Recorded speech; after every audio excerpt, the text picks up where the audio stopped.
What's up, guys? Your boy Freddy back. Y miren, yeah, we got the cables getting run and everything, guys. The giveaway ends this week. Get your entries. You can win the truck or 15,000 cash, and second place is gonna take home some badass 24, 26 wheels. So get your entries right now, guys. Every $2, like I said, is 20 entries. It doesn't matter what you buy from the website. It could be t-shirts, hats, hoodies, lanyards. It doesn't matter what it is. Get your entries today.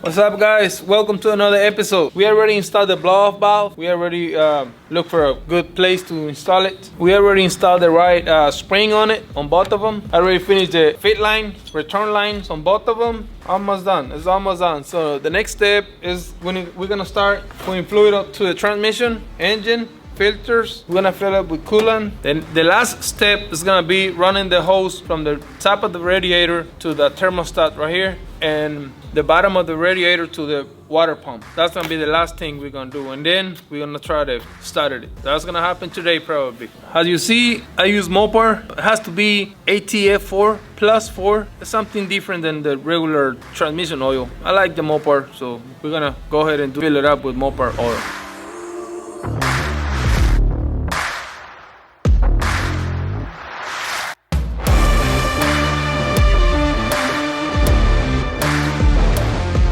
Okay, guys, so we already filling the transmission with the ATF plus 4 from Mopar. We're gonna have to check out and see how many cores it's gonna take. Usually takes like 7 or 8, but I have the B&M D-pan transmission. That's gonna take at least like 2.5, 3 quarts. We're gonna figure it out.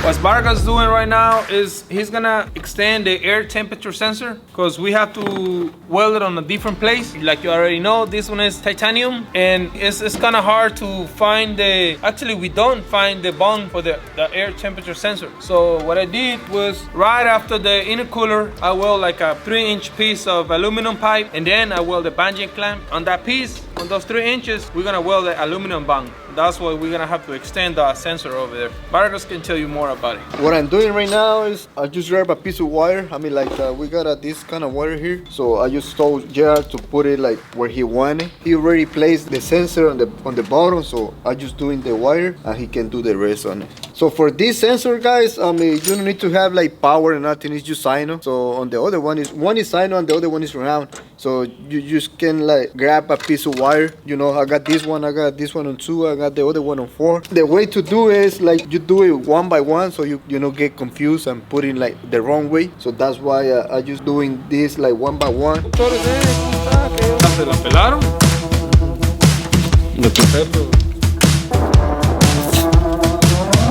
Alright, guys, so I just finished with the door panels. I mean, like now it's like all electric, so I just put 2 DS18s, Neos, and 2 tweeters on the doors too. So we finished with that. Right now we're working on the epicenter. I think I'm gonna put it right here on the middle, because the center console we need to put on this truck, it has a little space in the middle. I'm gonna put it there. So I'm running the cables for the epicenter, and I just got the cables almost ready for the amps. I'm gonna put the voice amp on the passenger side and the bass amp on the driver's side. So that's what we're working on right now.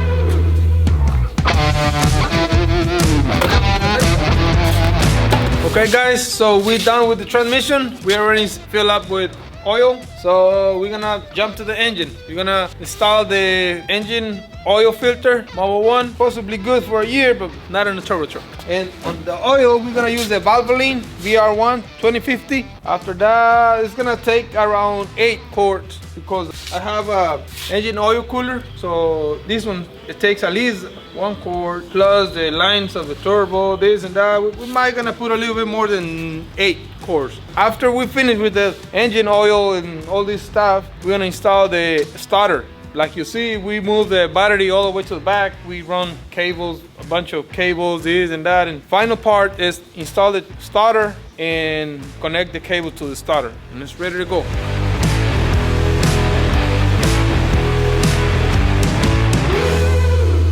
Alright guys, so right now I'm working on the RCA. For the RCA, I'm running then on the bottom of the carpet, but I like to put it like a little bit of tape. I mean, like to make it like one piece, because I don't like to see any type of cables all around, you know, like a mess. So that's why I like to make it using one piece, so we can run it for one side. So we can put like, you know, like Dynamite, or we can put a zip tab, and it looks like almost original. Okay guys, so working on the engine oil, VR1 2050. I need some help. Vargas, I want this Jeep running for today afternoon. What you got? What you got? Starter. So you already run the cables and everything. Yeah, so we got the cables there. So right Yeah. now we just need to put the starter back together, so we can put the think cables on the back. I think it's better if we install the cables on the starter before we mount Put it. it on there. It's too tight over there. Yeah, it is too tight. All right, that's a good idea. We can do after it on the starter- bottom, and after that we can just put it on the place.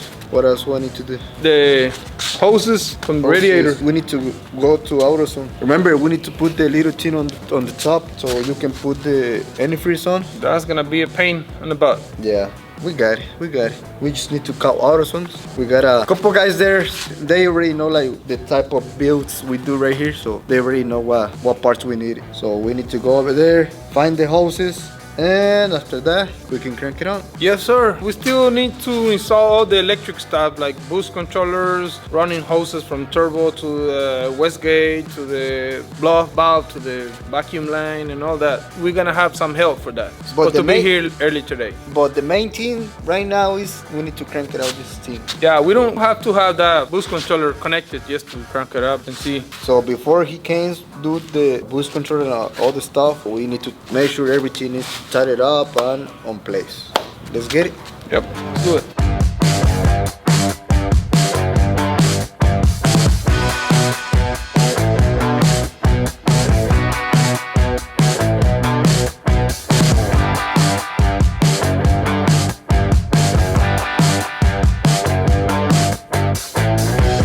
Alright guys, here's Vargas working on the last thing, the battery. That's the last piece of the cake. I still have to do like a brace or support. I don't want that battery on my fucking head. I'm excited. We almost got it. We almost got it. So after this, We gotta go to AutoZone. antifreeze hoses, antifreeze, and we're gonna need some Power steering fluid. be badass if we can take it to the alignment guy today. Yeah, we can try. I mean, like, I think we should. Because we replaced the rack and pinion, it was leaking oil everywhere. All right, guys. So it's ready. We already put the battery on too. We got lights. You see? You can see we got lights on right there. We got some lights on the cluster. We just need right here, we just need the bracelet for the battery. I mean, like, you know, support, so we can hold it in place. Yes, sir. So, okay, we're trying to crank it out. Just take the relay off for the fuel pump so we can put some oil on the motor, you know, because everything was brand new, so we need to put some oil on the system. So let's do that. Okay guys, so as you know, we changed the rack and pinion. It was leaking, the old one. We installed a brand new one. So I'm just gonna tie, just hand tie, just to take it to the alignment shop. So that's what I'm doing right now. I'm done with the driver's side. I'm working on this one, and Vargas is working on the front wheels. He's gonna balance both of the wheels. Okay guys, so we finished with the tie rods, and we already installed the wheels back, and we already turned on the truck, and seems like running pretty good. Really good. Too Really good.